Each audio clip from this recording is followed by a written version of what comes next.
crack on and then we'll have a chat. Order. Richard Baker to move the motion. Thank you, Chair. And it's a great pleasure to serve under your chairship. And I thank all the members for attending this debate today, because shipyards and shipbuilding are iconic symbols of the industrial heritage of the United Kingdom. From the Belfast poetry of Carn Duff, the folk songs of England from the north east to the south west, to the words of Donald Dewar at the opening session of the re-established Scottish Parliament, evoking the shout of the welder in the din of the great Clyde shipyards. They are part of the economic and social history of these islands. Our shipyards, the industry and creativity of their skilled workers have been sources of pride for local communities, which have also too often felt a keen sense of loss whenever a shipyard has closed, as many did in the course of the last century. When I was elected last July, the threat of closure for the Methil yard in my constituency was very real, after 3 centuries of the yard being the beating heart of the local economy. It was clear within days of this government taking office that Holland and Wolff, who it had been hoped would be the saviour of the yard after the collapse of its previous owner's Bifab in 2021, were themselves in dire financial difficulties. This was a hugely anxious time, not only for Methil, but for the other Harland and Wolff yards in Belfast, in Appledore and Arnish, in the constituency of my honourable friend, the member for Nahidanen and Yea, with whom I shared many challenging meetings on the prospects for the yards. I know these were times of stress and worry for the future for all the workers at each of the 4 yards.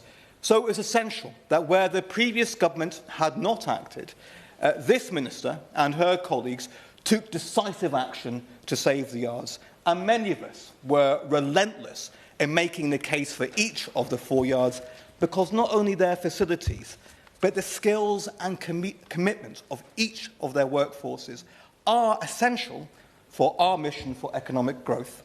And I want to pay tribute to the workers at the yards and to their unions, Unite and the GMB, who fought for their future. In particular, I'd like to thank the union representatives at Methil Yard, Dougie Somerville of Unite and George McClelland of GMB, who worked alongside the yard's manager, Matt Smith, in making the case for the yard to be saved. George first started working at Methil in 1973, which is even before I was born. So his commitment to this yard has been absolutely amazing. And that commitment paid off. And I recognise it was no easy process to secure a deal for Navantia UK to take on all the 4 yards. I know the Secretary of State for Business and Trade, the Secretary of State for Scotland, and the Minister for Industry had to go to great lengths to secure a deal when Navantia UK took over these yards, and that for the Scottish yards, an important role of advocacy was played by Scottish Labour leader Anas Sarwar. And I was also pleased that there was positive dialogue between UK and Scottish ministers on the future of the Scottish yards. I hope that spirit of collaboration continues, working together to promote the facilities at the yards. But I must say, it was deeply dispiriting news to see the announcement yesterday that the £175 million contract for 7 Loch-class vessels to serve our island communities had not been awarded to a Scottish yard, but instead had gone abroad. This is highly disappointing for the shipbuilding industry in Scotland. It's a great concern, I know, for the constituency member for Ferguson Marine, my honourable friend, member for Inverclyde and Renfrewshire West. And SNP ministers simply have to show more ambition for Scotland's shipyards. I will absolutely give way to my honourable friend. Thank you, and thank you in order to serve under your chairmanship, Ms Chardon, and may I pay tribute to the member for raising this subject, and particularly his reference to the workforce at Ferguson's Marine, who have lost out on that small vessel replacement programme, 170 jobs down the Swanee, these workers were political pawns in a nationalist game, which came to its peak, I guess, when First Minister launched a ship with painted-on portholes.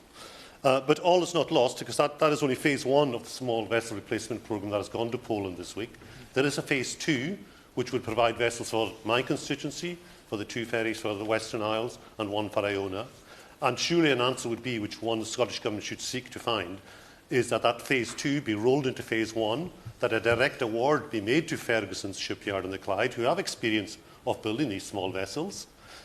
We can save jobs, we can deliver the ferries, and we can serve the people of the Western Isles by making a direct award. I could not agree more with my honourable friend, who is, as always, is a doughty campaigner for his constituents, and also has brought forward very practical proposals, a real way forward to ensure that these vessels are built in Scotland by Scottish shipyards, and we should all be working together to fight for the future of Scotland's shipyards. And I think it is a matter of regret, particularly in a day like today, after the announcement we had yesterday that we got no members from the Scottish National Party at this debate today on the future of our shipyards. And the sad news of yesterday is a stark contrast to the day of excitement and celebration when the Minister visited Methil to mark the formal handover of the yard to Novanta UK. And let us hope for the future we do have joint working, effective collaboration between UK ministers and Scottish ministers. And Scottish ministers do now show some ambition for future investment and contracts for shipyards in Scotland. But let's be clear that saving these yards is not an act of charity to their workers or the communities which they support. The reason it's so important to save these yards is that they have an essential strategic role in promoting economic growth in this country. In 2024, the economic output of shipyards was £2.7 billion. Between 2019 and 2024, the economic output of this sector increased by 72%, at a time when the overall value of the manufacturing sector declined by 2.4%. Today, there is so much potential for our shipyards to play an even greater role in growing our economy. The National Shipbuilding Strategy had already set out plans to deliver a pipeline of more than 150 new naval and civil vessels for the UK government and devolved administrations over the next 30 years, and ports are now one of the 5 key sectors earmarked for £5.8 billion of investment through the National Wealth Fund. These plans for investment are all the more important today as the budget for defence spending increases to enable the UK to fulfil our responsibilities to Ukraine and in other arenas. And it's our shipyards I, of course, will give way to my honourable friend. Thank you, Ms Jardine. It's a pleasure to serve under your chairship, and I'd like to draw attention to my declaration in the Members' Register of Interests and my membership of the GMB and Unite Trade Unions. And I thank him for his words about the workers at which I know that he has played a very important role in advocating for that yard. He talks about the National Shipbuilding Strategy and defence orders. Historically, all Royal Navy and RFA orders were fulfilled by UK shipyards. That changed in 2012 when the Mars tanker order was awarded to Daewoo in South Korea. Subsequently, the 2017 National Shipbuilding Strategy made it an assumption that all such defence orders would be put out to international tender, bar some exclusions. Does he agree that that's been a source of real uncertainty in a sector that needs long-term planning, and that in future industrial strategies should provide maximum assurance over that pipeline of orders for our domestic shipbuilding yards? My honourable friend makes an extremely important and very eloquently argued point that we do need to have that security for our shipbuilders, for our shipyard, and that our procurement strategy has to support that agenda. And I'm actually going to come on into my speech to talk more about how I think the ambitions for security of the work of our future of our shipyards, my honourable friend has set out, can be realised. And it is our shipyards and our shipyard workers who will be crucial in developing our new defence capabilities, including over 350 skilled workers from my constituency who work at Babcock in Rosyth, in the constituency of my honourable friend, the member for Dunfermline and Dollar. But it's not only in defence that our shipyards have a key role to play in economic growth, but in renewables as well. So it was right that Labour's Green Prosperity Plan highlighted the role of ports in contributing to growing our renewable sector. Navanthia's plan for methyl is that it will become the business's centre of excellence for offshore wind manufacturing in the UK through Navanthia Synergies, their specialist renewable energy division. And Navanthia has announced plans to modernise both methyl and Arnish with advanced fabrication and assembly capabilities, aligning with national commitments to secure domestic energy security while meeting our ambitious energy transition targets. So I believe it would make great sense to extend the fourth Green Freeport area to include methyl, and in doing so provide important incentives for this vital work. In addition to yards being centres for renewables infrastructure, the transition towards low-emission ships and sustainable materials presents opportunities for innovation and leadership in environmentally friendly maritime technology.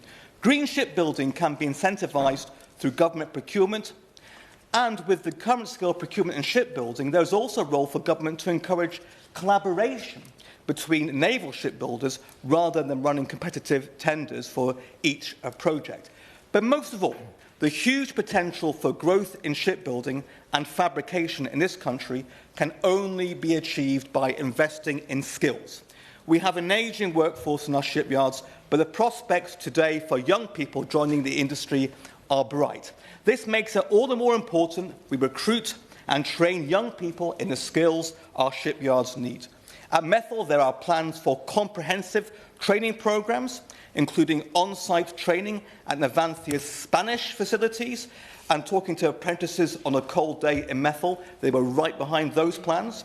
They demonstrate Navanthia's commitment to developing a highly skilled local workforce, and it's important that the UK government, devolved governments, and local skill agencies support this vital work.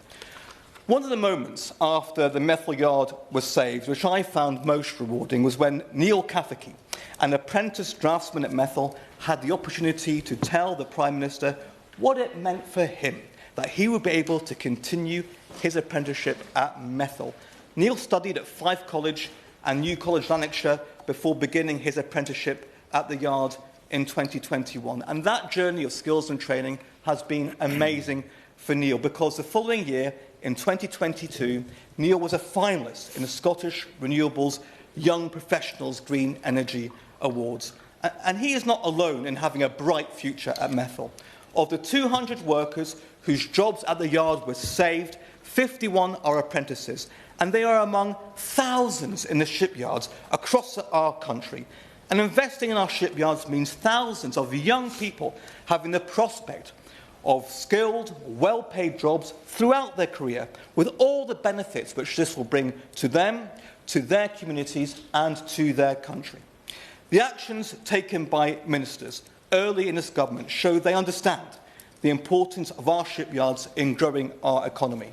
If we seize all the fantastic opportunities we have to grow our shipyards and boost the brilliant, highly skilled workforces which they employ, the story of shipyards in this country is not only one of a proud history, but a vibrant future as well. Yeah. Can I remind members that they should bob if they wish to be called in the debate, and if possible keep to an informal 5-minute time limit to allow everyone to get in. Edward Morello, please. Thank you very much, Ms Jardine, and it's a pleasure to serve under your chairship, and I congratulate the Right Honourable Member, the Honourable Member for securing this debate. Dorset doesn't enjoy the kind of large shipyards that you've outlined, but the marine industry is vital to Dorset's economy. It generates 483 million in GVA and supports over 8,000 jobs. Importantly, 71% of these jobs are in boat building, reinforcing the sector's importance to the region.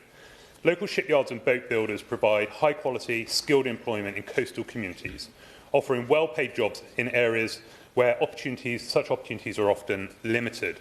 However, the industry is at a crossroads. The shortage of skilled workers in the area is now the single greatest barrier to growth, and we must do more to attract and retain talent to the sector. One of the key opportunities lies in supporting women in boat building.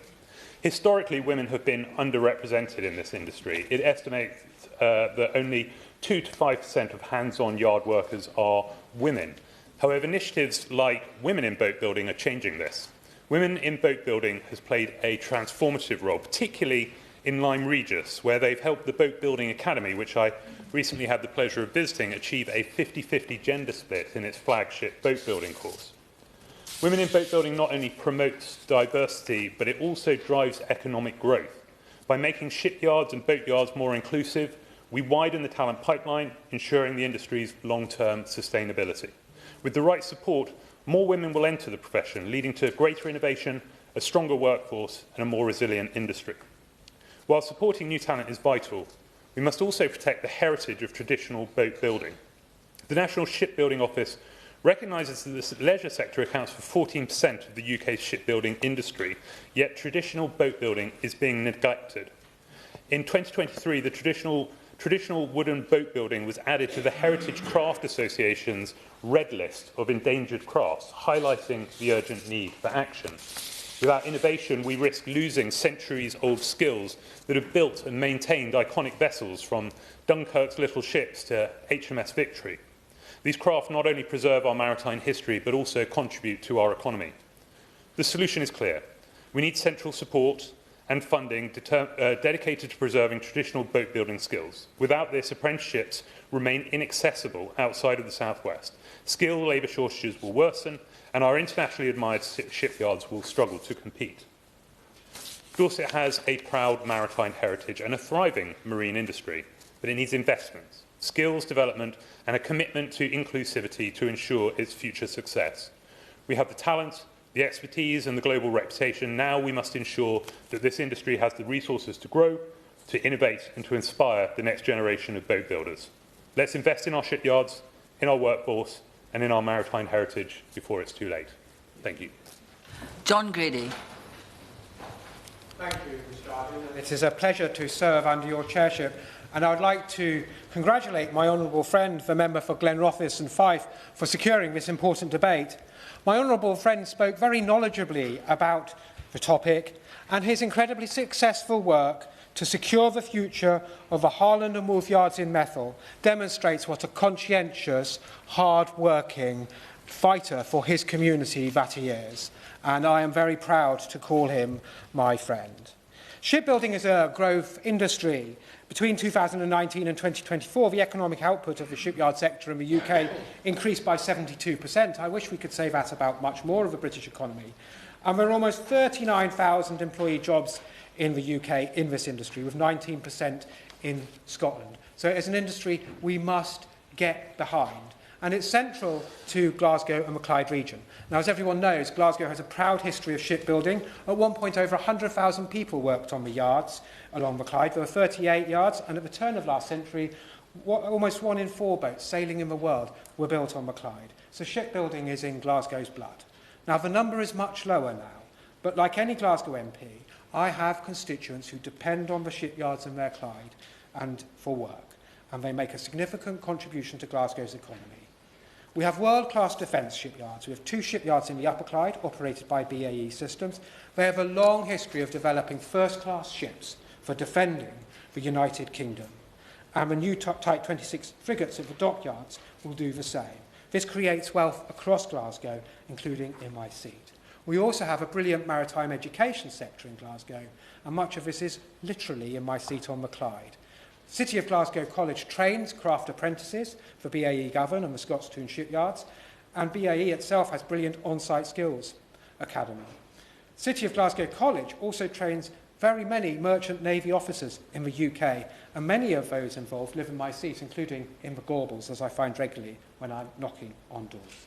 Now, we need to keep more shipbuilding work in the UK, and this is, make no mistake, essential for national security. We may wish the world to be different, but we have to take the world as it is. And those skills, both in military shipyards and also in domestic shipyards, are very, very important as we face this unpredictable world. And civilian shipyards could provide great opportunities in Glasgow as well, and, for example, in renewable energy. Now, of course, I'd like to see government support for shipbuilding, but government support has to be deployed wisely. And taxpayers and the wider economy expect that money to be deployed wisely. And I regret to say that this has not been the case of the SNP government, which owns the Ferguson shipyard in Port Glasgow, just along from my seat. The SNP has spent over £500 million on 2 ferries, hundreds of millions of pounds over budget. The SNP government nationalised the yard in 2019. Despite it being state-owned, Audit Scotland in December 2024 raised very serious concerns about the governance at the yard. It said, I quote, internal audit has not been able to provide assurance on FMPG's risk management, control and governance arrangements, and internal audit has not been able to provide assurance on other matters. And yesterday, we learned that Ferguson Marine had lost out on a £175 million contract to build vessels for the Scottish Government to a shipyard in Gdansk. My honourable friend, the member for Inverclyde, is entirely correct to say that the Scottish Government has prioritised opportunities in Poland rather than in Port Glasgow. So the outcome of 6 years of SNP control of this shipyard, hundreds of millions wasted, it's an absolute scandal. It's failed the people of Port Glasgow, some of the most deprived communities in our family of nations, whilst wasting hundreds of millions of taxpayers' money. Port Glasgow desperately needs good jobs, as does the whole of the Clyde region and Glasgow, and we should be incredibly angry at this SNP scandal. This is another SNP failure. They have failed Glasgow and the Clyde region on shipbuilding, on education, on health, on transport and economic growth. And after 18 years of the SNP, Scottish shipbuilding in Scotland needs a new direction. I'm obliged, Madam Chair. Jim Shannon. First of all, a real pleasure to serve under your chairship, and it seems to be a regular occurrence in Westminster Hall now, and we wish you well and thank you for all that you do as well. Can I first of all thank the honourable gentleman for Glen Ross and Mid Fife for leading the debate. I'm very pleased to be here, and he mentioned Harland and Wolff, and obviously that's what I'm going to refer to, because obviously from Northern Ireland, Harland and Wolff have a critical role to play, a role that the Minister, for the record, has played a significant role, along with others, to ensure that the future of Harland and Wolff is a lot rosier than what we thought it was going to be at one time, when we were worrying quite much about its future. But the Minister and others have ensured that its future looks much brighter. Shipbuilding has been crucial for the UK for decades and generates hundreds of thousands of jobs and improving infrastructure between mainland Britain and the devolved institutions. So I'm very, very honoured and pleased to be here today to showcase the success of our fantastic shipbuilding sector.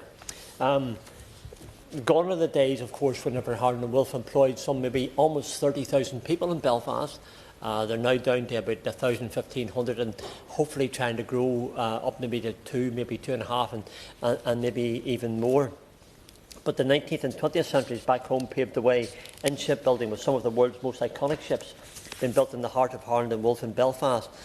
Everybody knows the famous Titanic, probably for the wrong reasons, that tragedy where all those people lost their lives, but also RMS Britannic and RMS Olympic.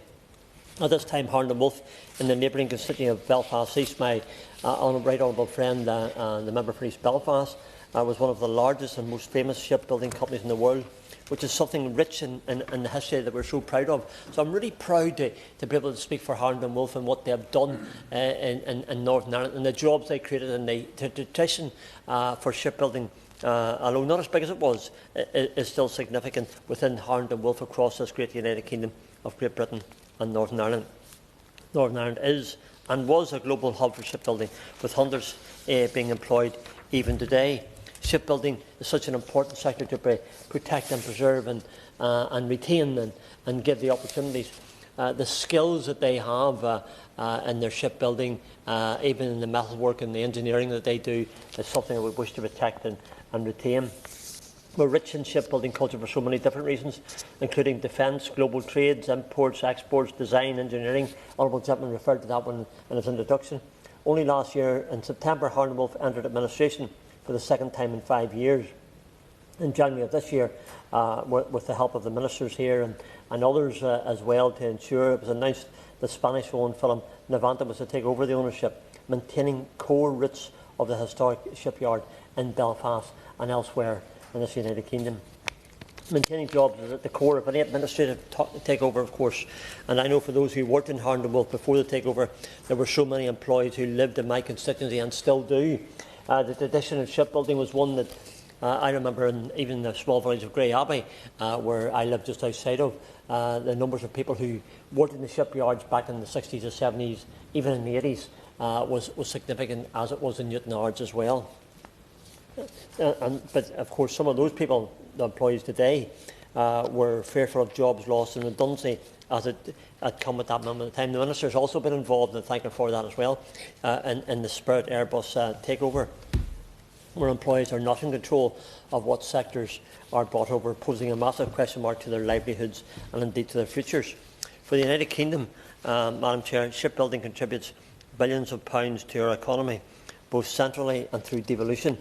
We also continue to export ships and repair ships and have a part of the defence contract as well, which we're very proud to have, and massively contribute to our value of trade and goods. Furthermore, there are some 36,000 people employed in our wonderful Royal Navy, and shipbuilding is imperative for our defence capabilities, from defending our overseas territories to protecting our sea trade routes. Without the shipbuilding sector, and more importantly the staff and the people that have made what it is, success would not be possible.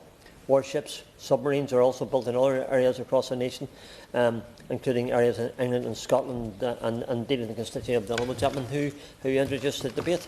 I'm surprised that his colleague, I can't remember his constituency, but he's always been very much to the fore in King and Naval, isn't here today. I expected him to be here to wax lyrically about what he would do.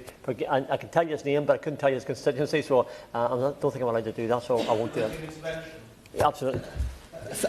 I thank the member for the honourable gentleman for taking intervention. I think you might be recalling Graham Downey is a member for Dunfermline, who's actually at this moment at the Rosyth port. We'll be meeting Babcock, so his passion for his community and for that yard is, as the honourable member knows, very strong. Well, thank you for filling in that gap, and the Hansard will pick up on the constituency and keep it right. But yeah, that's the only reason why he's not here, because he's away doing something very practical in his own constituency, and well done to him. I believe this debate is something which must continue to prioritise for the future. So I look very much to the Minister for that commitment, which I know is already there. I'm not asking the Minister to, but just for the record, it's always good to have the reassurance that we all seek to have. There are steps that government can take to provide direct financial support to the shipbuilding sector, both centrally on the mainland right here and regionally to the devolved nations. Infrastructure development is massively important for the United Kingdom, from our safety right through to the food in our supermarkets. So I remember, I'm probably old enough to remember these things that we used to say back in history when I was in class, that we're an island built in coal, surrounded by waters full of fish. I'm not quite so sure whether they're factually true anymore, but it does tell us that the role of ships and connecting our islands together is so very, very important. The history goes back centuries. There's something to be proud of. I know in Northern Ireland it's always great to look back and recollect the successes of our past and still be grateful to this day that shipbuilding is as important as ever it was, despite being under control by different companies. But it still creates the jobs, creates the wage packets, creates the opportunities, and helps us grow as a nation in what we're able to do. So I conclude with this sentence, Madam Chair. I look to the Minister very much for her commitment to the industry and the staff that will do all the work the Minister can to ensure this continues for the future. I think we should say I'm very, very honoured, pleased to have the Minister in her place, who has shown commitment and all the things that I've brought, Madam Chair, to the Honourable Lady's attention. And I've never found her wanting once, and I'm sure we'll not find her wanting this time either. Thank you. Irene Campbell. Thank you. It's a privilege to serve under your chairship, Ms Jardine, and I thank my honourable friend, the member for Glenrothes and Mid-Fife, for securing this debate and for introducing this very important topic. So, in Scotland, the ferry fleet is years old and replacements have not been ordered in a timely way, which has caused chaos and difficulties for many of those both on island and mainland communities. So now more than ever, we need a robust ferry replacement programme to ensure our island communities are fully connected to the mainland. This debate will provide an opportunity to highlight the importance of a UK shipbuilding industry. Take my constituency of North Ayrshire and Arran and the impact that the lack of an effective ferry replacement strategy has had on our local communities, especially the island communities. So 2 state-of-the-art ferries were commissioned by the Scottish SNP government for routes to the Isle of Arran. Yet this is not what the community really needed nor wanted. What we actually needed was smaller ferries that fit in the existing port at Ardrossan Harbour, not new and expensive ships. We needed ferries that were built locally, which could provide a reliable and much-needed service, rather than the stop-start service that we have at the moment. This is due to a myriad of issues, too many to mention in this debate. I can just tell you that one of the ferries is the one that had the painted windows 7 years ago, but I'll speak about that in a moment. So these ferries were originally commissioned in 2015 and were scheduled to be ready for service in 2018. Glen Sannox has only just entered service this year, 2025, and has already been recalled from service due to fault, while Glen Rosa is due to be ready for September this year. This is 7 years too late for the people of Ardrossan and Arran. Had there been a planned, sustainable order procurement process, we would not be in the position we are in Scotland. When planning for future projects, the Scottish Government need to avoid the Ardrossan Harbour situation ever happening again. This should be done through robust and thorough planning. Ardrossan's economy has for many years relied on the harbour, and the Isle of Arran is becoming isolated, suffering economically from a lack of tourism as sailings have been greatly reduced, while residents suffer as they cannot access essential services on the mainland, such as attending hospital appointments. So it's extremely serious. So we're now in the position where we might lose the port of Ardrossan because they built a ship that can't fit in the harbour. And this will not only severely affect the local economy of Ardrossan and Arran, as I mentioned, but also the surrounding local area. The recent ferry procurement process to build 7 new small electric ferries, as we've heard about earlier, has been awarded to a non-UK bidder. It's a real pity to see Ferguson Marine, the local nationalised shipyard, which has a track record of building smaller vessels on time and in budget, miss out on new contracts such as this one. I'd like to finish by highlighting the importance of shipbuilding to national strategy. UK shipyards play a key role in our defence, as the Royal Navy depends on our shipyards for the construction and maintenance of their vessels. Given we are now increasing the defence budget to 2.5%, I think we can all agree that it's time to revisit and reinvigorate this overlooked industry. Thank you. Ferguson. Thank you, Madam Chair, and I look forward to serving under your leadership this afternoon. And can I thank my honourable friend, the member for Glenrothes and Mid-Fife, for securing this debate and for a very interesting and passionate opening speech. And I would also like to congratulate him and everyone involved in securing the metal yard to make sure that there are jobs, opportunities and, of course, ships in the future. And it's often said that the Clyde built Glasgow and Glasgow built the Clyde. And to anyone familiar with our city, this is more than just an expression. It is a way of describing the relationship that Glaswegians have with the Clyde. For centuries, the Clyde was a major shipbuilding river with some 30,000 ships built in yards in Glasgow and along the 106 miles of the Clyde. The expression Clyde built was synonymous with quality and was an expression Glaswegians were particularly proud of.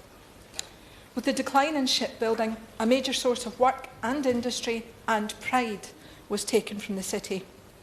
Of course, the latest blow was delivered just this week, as we've heard, with Ferguson's Marine established in 1903 and the last yard on the Lower Clyde lost out to a Polish company on the contract to build 7 electric ferries for Calmac.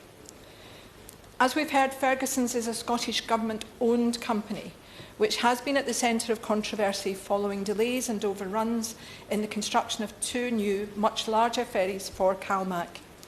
With the contract for the Glen Sannox and the Glen Rosa originally awarded in 2015, it was not until January this year that the Glen Sannox was put into service. Now, I'll skip the bit about a First Minister of Scotland launching a ferry in 2017 when it was incomplete and had portholes painted on. And, well, I actually, Madam Chair, was going to skip it because I thought I would want to save the blushes of the SNP members present, but as there are none present, I'll carry on. So it was indignity of indignities, perhaps, to see a First Minister of Scotland launching a ferry with portholes painted on, something that was drawn attention to at the time, but didn't even seem to faze her then. Perhaps we should have learned that the person in question was unembarrassable. But, of course, just last week, the ferry in question, launched in January 2025, or brought into service in January 2025, was found to have a crack in the hull. Fortunately, that seems to have been overcome, and the ferry itself is back in service. But the awarding of the contract to a Polish company is very disappointing, as the contract for the 7 new smaller ferries was seen as a way of allowing Ferguson Marine to move forward and to put its troubles behind it and to build the kind of ships that it has expertise in doing. And it was also a way to ensure the continuation of shipbuilding on the Clyde and the preservation of the jobs of the workers there. And as my colleague, the member for Inverclyde and Renfrewshire West, said just yesterday, this is an incredibly disappointing decision by CalMac and is a result of the Scottish Government failing to provide a direct award to the yard. This should never have been allowed to happen, and now no workers in Scotland, let alone Inverclyde, will benefit from those contracts. The honourable member for Inverclyde and Renfrewshire West was absolutely right to say that. And by way of contrast, I'll just mention that in Stavanger last week on a visit with the Scottish Affairs Committee, I saw a new electric ferry built in Norway for Norway. We've heard about the difficulties that many of our island communities have in reaching the mainland and of being able to access, of islanders being able to access appointments and to go about their business in the way that most of the rest of us who don't live in island communities expect to do. But there's an additional problem that is caused by the age of our ferry fleet, and that is that people on the islands find it very difficult to go about their business island to island. The interconnectedness of our islands is suffering too. Now, within my own constituency of Glasgow West, Madam Chair, and in fact stretching across the Clyde into Glasgow's southwest, we have BAE Systems, who are the makers of the Type 26 frigate, which is highly rated around the world and highly adaptable too. As well as contracts with the MOD for 8 frigates, Australia and Canada have also chosen this particular frigate for their fleets. And of course, work is ongoing to try to secure a major contract with Norway, which would be hugely significant for both countries, not just in terms of the export of the actual frigate itself, but in terms of what it would mean to our relationship and the defence of the two nations. Last year, I visited BAE's new training academy, built at a cost of some £15 million. BAE had recognised that skills in areas such as welding were in short supply in the UK and have set about training the workers of the future, as well as upskilling existing workers and training the leaders of the future. This state-of-the-art academy is teaching 200 young people every year about project management, the management of cranes, and of course welding, to name but a few jobs that people are being prepared for. And the way that innovative technology is being used in this academy is quite remarkable. And the young people I met that day are clearly relishing the opportunities they have. Obviously, BAE Systems are training the workers they need for the future, men and women, to take my honourable friend's point. But I would be surprised if some of the skills acquired in the academy were not also utilised in our green energy transition and in the transition towards low-emission ships and sustainable and environmentally friendly maritime technology. It's clear to me, Madam Chairman, that these young people will ensure that the term Clyde Built continues to be a designation denoting high quality for decades to come. Thank you. Here, here, here. Richard Quigley. Thank you, Chair. And can I say what a pleasure it is to serve under your chairship. And I thank my honourable friend for securing this debate on the role of shipyards in economic growth, which is particularly important to coastal communities like my own constituency of the Isle of Wight West. I'm going to say to my honourable friend, I can match your issues with ferries and raise you some. For an island community like ours, shipbuilding is not just an industry, it is part of our identity, our economy and our connection to the mainland. The Isle of Wight has a proud history of maritime innovation, from the pioneering days of Saunders Row, which led the way in the hydrofoil and hovercraft development, to White Shipyard today, a leader in high-speed, low-carbon vessel construction. Across the island, boat builders such as Lallo's Boatyard, Diverse Marine and marine engineering firms like White Marine continue to provide skilled employment and contribute to the wider maritime sector. And we are especially proud to be Europe's leader in aluminium welding, where world-class craftsmanship, cutting-edge technology and an unwavering commitment to innovation combine to shape the future of the industry.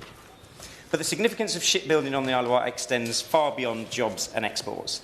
It is about connectivity and resilience. As an island, we are uniquely dependent on our ferries. Companies like White Shipyard play a crucial role in designing and constructing the vessels that keep our communities connected, including the Thames Clipper boats here in London. Investing in shipbuilding on the Isle of Wight isn't just about economic growth, it is about securing our transport lifeline, ensuring that our ferries remain liable, affordable and fit for the future. Our ferries are not a luxury, they are essential. They support commuting, tourism, healthcare, access to healthcare and supply chains. By backing local shipbuilders, we can develop and maintain the vessels we rely on, reduce costs and drive innovation in greener, more efficient transport. In doing so, we strengthen not just our economy, but the very infrastructure that keeps the Isle of Wight moving. Shipbuilding on the Isle of Wight should not be just a story of the past, it must be a driving force for our future. At a time when coastal economies need regeneration, this industry has the potential to unlock long-term sustainable growth. The skills, expertise and infrastructure are already here. Investing in our shipyards means creating high-quality jobs, boosting local businesses and ensuring that the island remains at the forefront of maritime innovation. And there are real opportunities. The Clean Maritime Demonstration Competition has already funded innovative projects, and we have the chance to position the Isle of Wight as a centre of excellence for low-carbon vessel design. But we need long-term commitment. Capital investment, research and development support and fair procurement policies that recognise the value of British shipbuilding. For instance, White Shipyard refurbished our Border Force boats and have the capability to build the new fleet of Border Force boats at considerable savings to the current estimates. They just need a route into the procurement process. I urge the Minister to recognise the strategic importance of shipyards, particularly for island communities like the Isle of Wight. By investing in our shipbuilders, we are not just creating jobs, we are securing the future of our island economy and strengthening our transport resilience and ensuring that Britain remains a global leader in maritime innovation. Thank you. Alison Hume. Thank you, Ms Jardine. It's a pleasure to serve under your chairship, and I congratulate my honourable friend for securing this debate. For centuries, shipbuilding has been a pillar of British industry, contributing not only to our maritime heritage, but to the economic prosperity of our coastal communities. In the 1790s, Whitby was the second largest shipbuilding port in England, and indeed a certain Captain James Cook learned his seafaring skills in the town, and his marvellous ship, the Endeavour, was also built there, and honourable members can find out more about our proud shipbuilding history by visiting the Captain Cook Memorial Museum or Whitby Museum. So today, Parkle Marine Engineering at Eskside Wharf in Whitby has a workforce of more than 70. In 2017, it opened a second yard in Middlesbrough, and Parkle has customers from across the UK and Europe for whom they build fishing trawlers as well as fully custom designs. And recently they won 2 public tenders, which they really want to capitalise on and to obtain more work in the workboat industry. And this is important because in a town where low-paid and seasonal jobs in tourism and retail predominate, Parkle offers young people in Whitby much-needed skills and opportunities, as well as apprenticeships in manufacturing, engineering, fabrication and business. And this all contributes significantly to our local economy. Now, Parkle have told me that a lot of the necessary skills have been lost or are carried out by workers towards the end of their careers, so they strive to promote reintroduction of those skills via in-house apprenticeships. And beyond direct employment, shipyards provide contracts for steelmakers, electrical engineers, software developers and countless other businesses. So it's really crucial we recognise this broader economic impact and ensure that shipyards receive the backing they need to thrive. As colleagues have referenced, shipyards are more than just workplaces. They are engines of economic growth and cornerstones of national security, and we must give them the best possible chance to grow. Parkle's geographic location on the East Coast positions them well for carrying out maintenance work on crew transfer vessels and workboats employed on wind farm or offshore projects in the North Sea. They have a floating dry dock, but it was built in the 1990s and now they've outgrown it. And that means that larger vessels have to use slipways in Scotland and Holland. They're looking at how to increase their capacity, but have struggled to identify suitable funding or grant stream. I'm pleased that this government has made clear its commitment to supporting job creation and long-term growth in the shipbuilding sector. And I would ask the Minister to commit to a bold vision for our shipyards, big or small, ensuring they continue to serve as a source of national pride and economic prosperity for communities such as mine for generations to come. Yeah. Liberal Democrat spokesperson Jamie Stone. Thank you very much, Ms Jardine. It is a pleasure to speak in any debate chaired by your good self. I note, like other members, that a certain political party from Scotland is not present here today at all. And I think that's a disgrace, because if we think what it would be like to be working in Ferguson's right now, through no fault of the workforce, nothing bad about their skills, but being left out like this is pretty bad, is it not? And not one member bothers to show. Well, I wouldn't let them run a birthday party in a brewery, if I could put it that way. But we've had good news about the frigates that are going to be built in Scotland. And I would suggest that there probably will be a greater necessity to build more of these ships. And I would imagine that that work could come to Scotland. But we have the skills, and we should be proud of that. When I was growing up in the Highlands, the dismal litany of depopulation carried on. When I was at Tain Academy, the brightest and best, and so many, went south. My father said to me, "Go south, young lad, to work and to prosper." And then the oil came. And I give credit to the then Labour government for seeing the potential of North Sea oil, and if you like, lifting up the ball and running with it, because those crucial decisions that were taken in the early 70s were to create the industry that we have today. And then, of course, because of where the yards were situated, the potential yards were situated, you could see that to build oil structures, to get them to the North Sea we wanted, it made sense to build them in the Outer Hebrides, to build them at Kishon, to build them at Ardashir, and to build them at Nig. And so, in the early 70s, we saw the transfer of the skills that have already been mentioned from the Clyde and from other parts of the UK, the skills that then moved north to build the mighty structures that we have today in the North Sea. And I myself worked in the Kishon Yard on the Ninian Central Platform, in its day the biggest concrete structure ever built. I worked in the Nig Yard for a number of years. At the height of the North Sea construction or fabrication, no less than 5,000 people worked in the Nig Yard. And you can imagine what a difference that made to the local economy of that remote part of the Highlands. Depopulation like that disappeared. People moved in. We made jokes about them, no offence to the West of Scotland members, but we called them the Hey Jimmies. You know, they all came in, "Hey Jim," and they got my name right because I am James, which was rather charming. And it was just a shot in the arm when I saw my hometown of Tain with the people coming in from the southwest of Scotland and other parts, what that meant in terms of amateur operatic societies, what it meant of just doing things in the community. It was a great, great change, and a change very much for the good.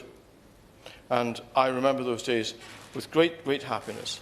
I married, I brought up my children because of the employment in those yards to start with. That was why I did not move away and disobeyed my father's instructions. Of more recent times, we have seen the potential, and has been mentioned by others, of floating offshore structures.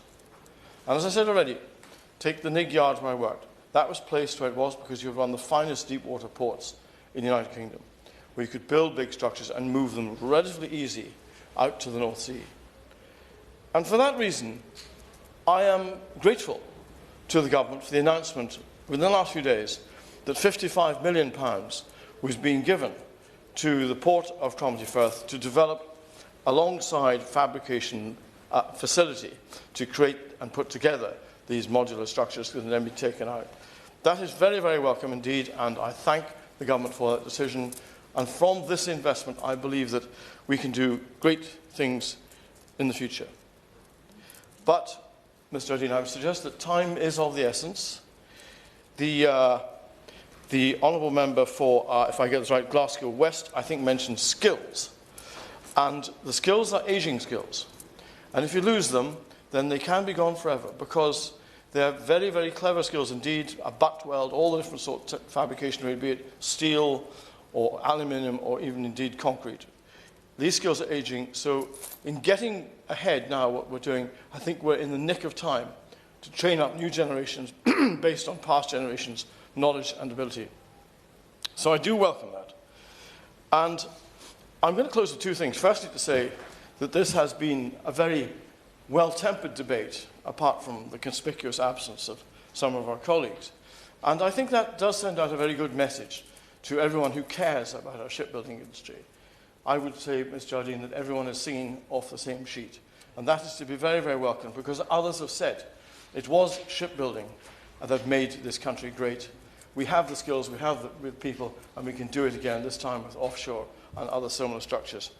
And my second point is simply this, is to say that if a member of the Labour government would like to come and visit my constituency to see what we're going to do, then they would be more than welcome, to say the very least. I may be in a different party, but I extend the hand of friendship, and I know it will mean a great deal to the local people. Thank you very much indeed. Thank you. Opposition spokesperson Greg Smith.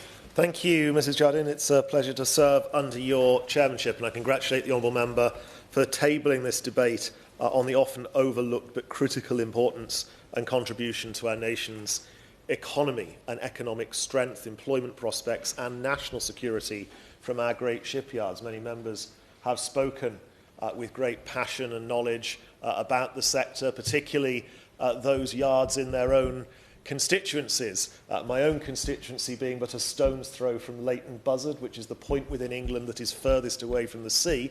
I cannot speak with any such local knowledge, but I do absolutely acknowledge the critical role of our shipbuilding sector for all of those areas that so many have spoken about. For centuries, shipbuilding has been a cornerstone of British industry, sustaining local economies, providing skilled jobs and securing our place as a maritime power. As we have rightly heard during this debate, the UK's shipyards have played a dual role, driving economic growth at both the national and local levels while ensuring our security at sea. Under the previous Conservative government, decisive steps were taken to secure the future of British shipbuilding and maintenance, supporting jobs, upskilling our workforce and reinforcing our defence infrastructure. Under the new government so far, we have seen a more lacklustre set of steps taken towards this sector. Shipyards are more than just industrial sites. They are economic lifelines for communities that surround them. For example, in Portsmouth and Govan, BAE Systems surface shipyards have been instrumental in building the Royal Navy's cutting-edge fleet. The last Conservative government's commitment to the Type 26 and Type 31 frigate programmes guaranteed long-term employment and training opportunities for engineers and apprentices. These contracts not only secured local jobs, but strengthened the wider economy. In Cumbria, BAE Systems submarine yard in Barrow-in-Furness has been at the heart of our nation's defence. Thanks to strategic spending by the previous Conservative government, the Astute-class and Dreadnought-class submarines continue to provide thousands of high-skilled jobs while reinforcing Britain's nuclear deterrent. This is a prime example of how economic security is directly linked to national security. Spending on our defence industry ensures we remain prepared for the threats of the future. Meanwhile, in Birkenhead, Camel Laird has been a stronghold for commercial and defence-related shipbuilding. Contracts secured under the previous government provided much-needed stability, supporting jobs in the North West and reinforcing the UK's ability to maintain its naval and commercial fleets. One of the most important aspects of shipbuilding is its role in training the next generation of workers. The previous Conservative government recognised this and supported and backed apprenticeship schemes, ensuring young people could gain the skills needed to drive innovation in the sector. The workforce at shipyards like those in Govan and Barrow-in-Furness includes thousands of highly trained engineers, welders and naval architects. We ensured that these skills were passed down through the new training programmes and partnerships with local colleges. Without continued spending, there is a very real risk of losing this expertise to foreign competitors. So the current Labour government has failed to provide the necessary assurances to sustain these initiatives. The lack of new contracts, clear strategic direction and industry support has left many shipyards facing an uncertain future. We cannot afford... Very grateful to the honourable member for taking an intervention and share his ambitions for our shipyard sector. I can say I was actually recently at the Rosyth dockyard in the constituency of my honourable friend member Dunfermline, and there I have to say the workforce was very excited about the future, the prospect for growing defence spending, and that they were looking forward to a very long order list already, for which they now feel they're in a position for that to grow. Do you not agree that this strategic aim the government has set out provides great opportunities for our shipyards and our shipbuilding sector? I'm grateful to the honourable gentleman, and that is indeed good news. Yeah, the Conservative Party, His Majesty's Loyal Opposition, has indeed been supportive of the government in the increases in defence spending. We might moderately disagree on the pace of that increase in defence spending and would want to go considerably faster, but I do recognise the point the honourable gentleman has made, and that is indeed good news for that particular shipyard. But I do ask the Minister, following the defence uplift, will the government commit to constructing all of our military vessels in the United Kingdom? The link between economic security and national security cannot be overstated. A strong shipbuilding industry means a strong Royal Navy, ensuring that the UK remains a global maritime power. It means domestic manufacturing capabilities, reducing reliance on foreign suppliers and keeping critical national infrastructure under British control. Conservatives understand this reality. When in government, our national shipbuilding strategy was designed to create a steady pipeline of work, providing stability to our shipyards and ensuring that Britain could defend herself in an increasingly unpredictable world. This approach guaranteed not just warships, but also support vessels, reinforcing our ability to project power on the world stage. However, the government's delay in awarding many new contracts and the absence of a clear vision for the future of UK shipbuilding weakens our defences and threatens those skilled jobs. This threat extends to virgin steel production, a critical component within the shipbuilding supply chain. The government has failed to negotiate a deal with the United States, unlike the 500,000-tonne tariff-free agreement that we secured when we were in government. This is a very real threat to the industry. Shipbuilding is dependent upon steel production, which is already suffering from Labour's failure to negotiate. So can the Minister provide the crucial update on talks with the United States that those whose jobs are on the line are desperate to hear? We need urgent action to safeguard our economic and national security interests. So does the Minister have any ongoing concerns, or is she confident in the future of these sites? The government's handling of Harland and Wolff's need for financial support, faced with the threat of administration, this government did little or nothing to stop this. hardly a boost of confidence for the thousands of jobs that depend on the supply chain. Thank you, Madam Chair, and I thank the honourable member for taking an intervention. I'm not sure whether he misheard or didn't hear the earlier part of the discussions in the chamber this afternoon or in the hall this afternoon, where members on this side of the House and this side of the House were talking about the fact that Harland and Wolff was saved both in metal and in Northern Ireland. That's surely something to be celebrated across the chamber. I'm grateful to the Honourable Lady for that intervention. And yes, it is absolutely good news that Harland and Wolff has survived. But throughout the entire summer, not long after the new government were elected to office, there were the constant asks for financial support that were not forthcoming, and it took a very long time.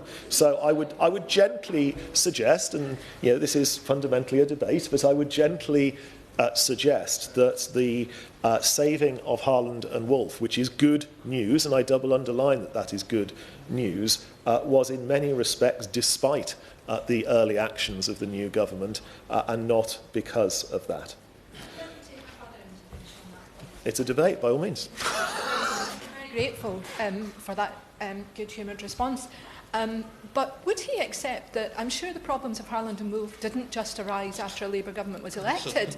And given that the Labour government was able to announce that Harland and Wolff was going to continue and survive in December, less than 6 months after it came into office, that seems to me a government that really cares about the industry and was really working hard to make it happen. Again, I'm grateful to the points the Honourable Lady makes. My point still stands from my earlier comments that I know as a shadow minister over the summer, I survived my own party's reshuffle to that extent, that many asks were being made by Harland and Wolff much earlier, and that was something that was not initially forthcoming. I fully accept the timeline that the Honourable Lady sets out, and this wasn't something that suddenly happened on the 4th of July. But when a new government comes in, they should be judged on the speed of response and exactly what is done to save that sector. So, we must continue to back our shipyards, provide long-term certainty for workers and reinforce Britain's position as a global leader in shipbuilding. By doing so, Ms Jardine, we not only create a prosperous economy, but also ensure that our nation remains safe and secure for generations to come. Minister Sarah Jones. Thank you, and it is a pleasure to serve under your chairmanship this afternoon, and can I congratulate my honourable friend for securing such an important debate this afternoon.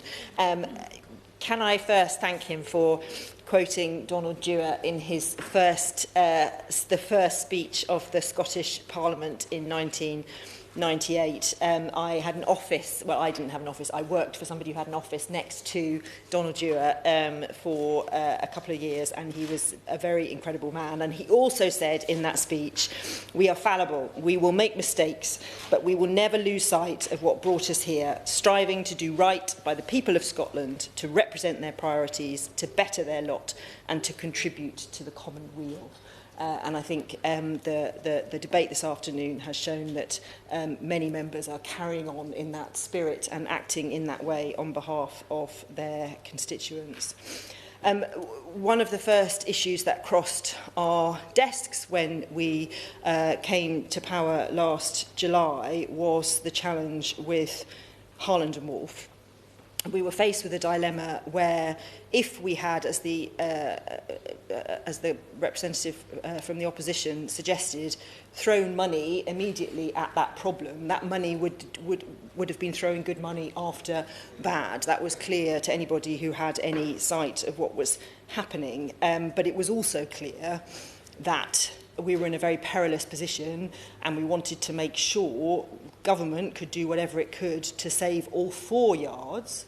And there was a big push, I think, for a number of reasons, to perhaps think about Belfast and because of the contracts that existed, and perhaps not think about the 4 yards together. And I think there was a collective piece of work done, of which I played a small part, but which the honourable member played a large part, and his colleague, our friend, who has the Arnish port, and the Secretary of State in Northern Ireland, the Secretary of State in Scotland, the Secretary of State in Defence, and the Secretary of State for Business and Trade, my boss, who all wanted to make sure we could do some kind of deal. And when I was sat in the Ministry of Defence with Navantia, or Navantia, as is perhaps the better way of pronouncing them, we were scratching our heads and thinking, what on earth is to be done here? And it was a big piece of work, and it was a lot of hard work from officials as well, I should say, who kind of worked round the clock on some of these things as we were. And the Prime Minister intervened as well in this because he saw the importance. So I think it was a good piece of work. And I think there's a really important point that my honourable friend made, which is that we weren't wanting to do this piece of work because of some kind of charitable sense. It was because the people in Methil, in his case, are enormously skilled. A big sort of a big possibility in terms of future contracts and future operations, and we didn't see it as charity. We saw it as protecting the talent that we have in this country and wanting to see that talent grow. So when I had the privilege of going to Methil and meeting some of the 200 workforce, 50 of whom are apprenticeships, as we talked about, it was very apparent, although quite cold, that this was a place where we built the things that define the 20th century, but we can also build the things that will define the decades to come. And I think that is really important to keep in mind. I wanted to touch on the issue that lots of members have raised around the Scottish Government and the issue of procurement and the award going to a Polish shipyard. I was talking to the member for Inverclyde and Renfrewshire about this earlier on today, and he was questioning why Poland had been chosen over Port Glasgow. And I think these are good questions to ask, and I know that Anna Sarwar has been asking these questions too. And I heard the intervention about Phase 2, and that perhaps there is something to be pulled from this and to be gained from this.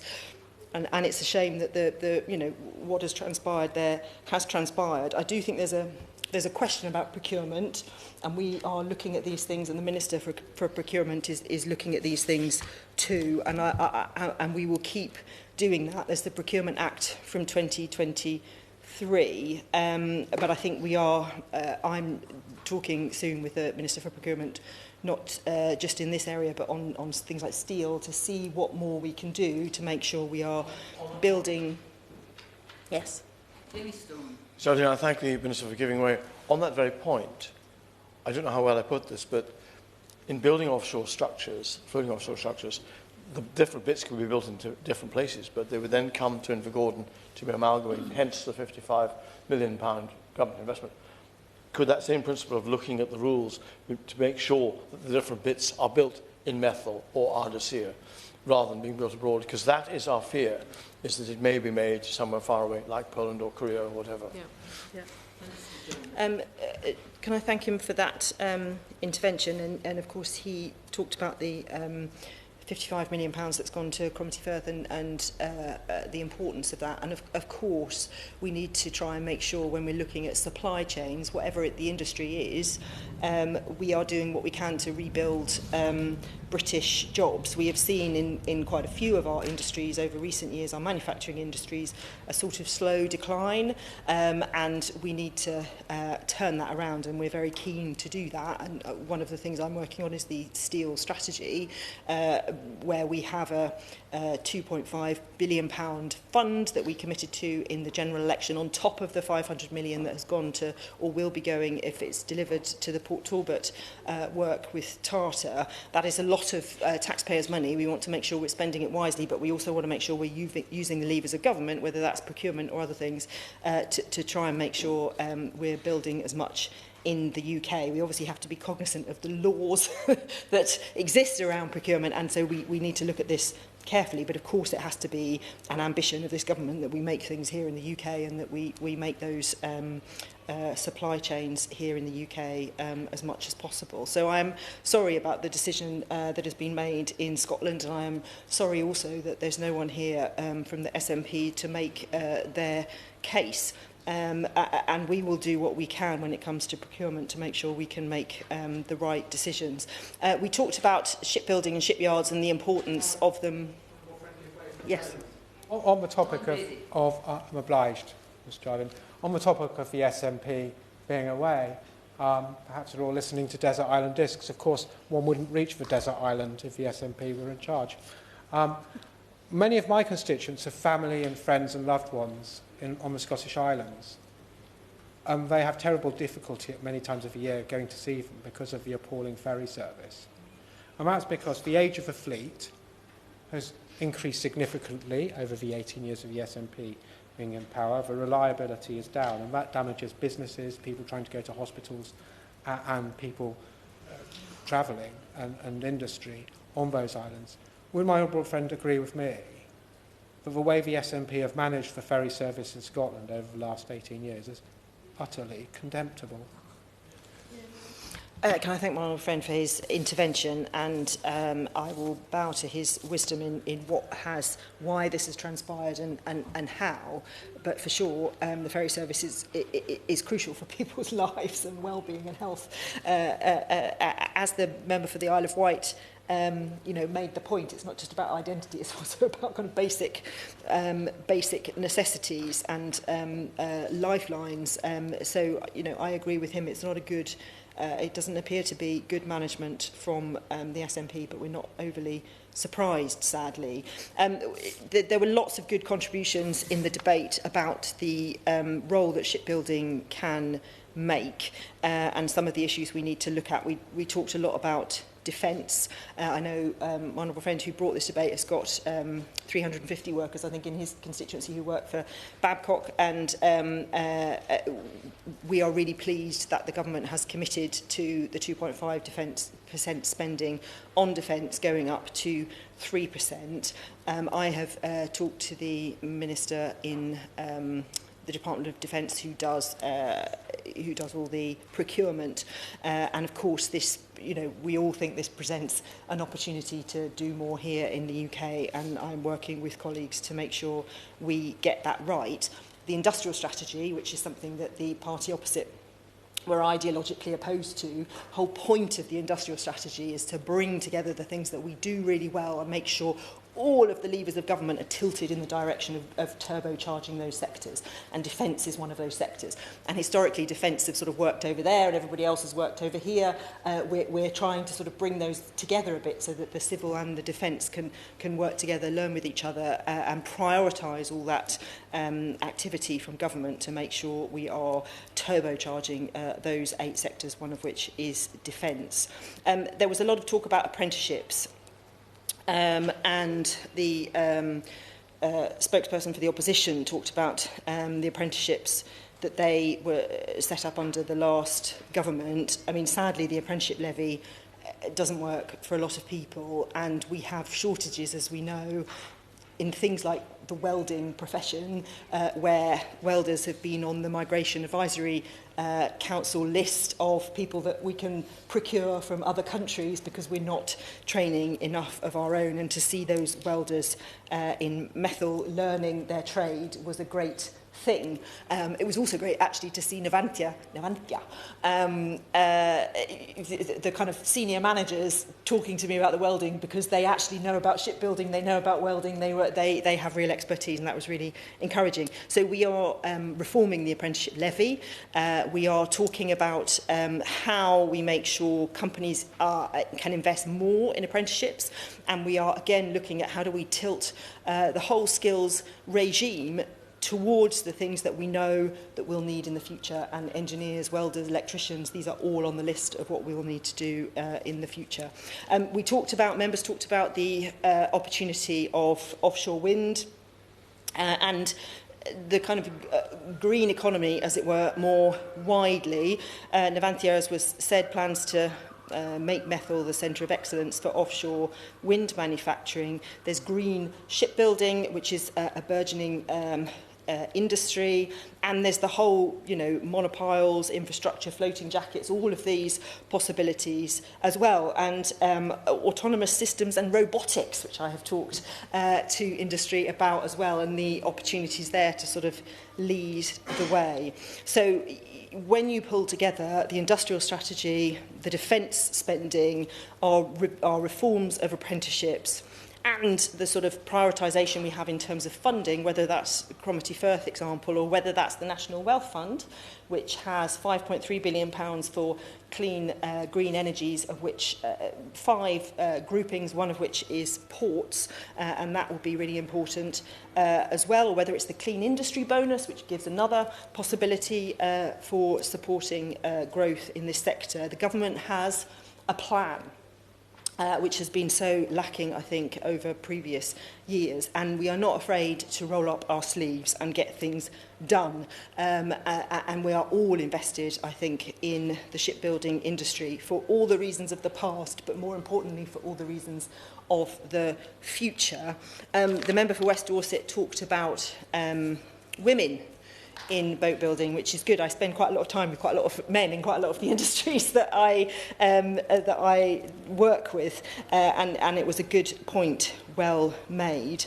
The member for Glasgow East made a really good point, which I've sort of referenced already, but the importance of spending taxpayers' money wisely in this space and not throwing good money after bad, but making sure we're backing winners and using that money as wisely as we can. The member for Strangford, thank him for his kind words. He made the point, and we are realistic about this, that shipbuilding used to be a case of tens of thousands of people. Now it's a case of hundreds to a couple of thousand. So we are talking about a smaller industry because of the changing nature of how ships are built, but it is still a very important industry. Member for North Ayrshire talked about procurement, which I've touched on already and is very important. And the member for Glasgow West, it's a nice thing that she's seen the electric ferry bought in Norway for Norway. It speaks to the points that we're all looking at. What can we do more in the UK? Member for Isle of Wight talking about shipbuilding being a lifeline and also a kind of identity, but also an opportunity for economic growth, and I agree with that, of course. A member for Scarborough and Whitby, I didn't know about Captain Cook and the Endeavour, but I now do. And she talked about skills and apprenticeships, and I've touched on that. I think she's absolutely right. It's very important. So to conclude, Chair, this is an incredibly important area for this government. We have put our money where our mouth is, so to speak. We are ready to do what needs to be done. When you put the industrial strategy together with the apprenticeship work and the defence spending, I think there's huge opportunities for the future, and I look forward to working with everyone here to deliver that. Thank you. Richard Baker to conclude. Many thanks, Chair, and can I thank you for chairing this excellent debate so skillfully. Can I thank members from across this chamber for making such informed and important contributions in this debate. I think there's been a really great consensus around some of the exciting prospects there are for shipbuilding and shipyards in this country, around the potential to invest in skills, and to make sure those skills are retained in our local communities and our workforces, and to build the training and apprenticeship opportunities that are for the future for so many of our young people. And I think that commitment was reflected by the actions that this government has taken around the intervention to save Harland and Wolff, and also our future investment plans, where shipyards will have such a great role in the future. And I couldn't agree more with the points which have been made around the need to, of course, to invest in shipbuilding in Scotland, and I would clearly say that, because as an MP for a Scottish constituency, in saving the Methil yard was absolutely essential for me. But also, as we heard earlier in this debate from the member from Glasgow West, and Clyde built ships, that's a synonymous, absolutely synonymous in terms of quality in terms of reputation. And that's the aspiration we have for shipbuilding right across the UK. It's, you know, those qualities have been in so many shipyards right across our constituencies, and that is why we should be passionate and confident about the future of our shipyards and investing in them. And it's hugely regrettable that the Scottish Government in the past few months and regrettably years has not shown that commitment, that evidence to support. But I would say that this government in its first months in office has done that, and having been there through the experience of Harland and Wolff, which the Honourable Member for Strangford knows well too and spoke passionately about in terms of how it affects his constituents, and it's so important to have that Northern Irish voice, I think, in this debate as well. And I recall all too well what was inherited at the time, and regrettably the previous government had done nothing for over a year in terms of intervening to save those yards. The prospect to make an investment in the company as it was then was not realistic, and would only even threaten the yards further in the future. And what did come forward was a clear plan, a clear strategy which succeeded in saving the yards. And I think, I take it on board fully the fact that right across the chamber there's been a consensus that we want to invest in shipbuilding, in shipyards, and that was shared by the member for Mid-Buckinghamshire as well. But I think what we can reflect on is that in terms of what this government's ambitions for shipbuilding and our shipyards, that is clear. It's shared across the chamber. The Liberal Democrat spokesperson, my erstwhile University Challenge teammate, the member for Caithness and Easter Ross, spoke very well from his professional as well as political background on that, and I think the kind of ambition set out across the chamber for our shipyards in renewables and in defence is very clear indeed. It's an opportunity for us to grasp. I would say that this government has made an excellent start and indicated a clear plan for a bright future for our shipyards. I'm pleased that this debate reflected a commitment across the chamber for all the parties who were here towards that ambition for our shipyards, for our country. And I think if I was an apprentice going into both female and male apprentices going into this industry, I would be looking forward to a long and bright future in our shipyards, and that's something I think we will all support over the course of this Parliament. Yeah. The question is that this House has considered the role of shipyards in economic growth. As many as are of that opinion say aye. Aye. Of the contrary, no. I think the ayes have it. Order. The sitting is suspended until 4:30 p.m.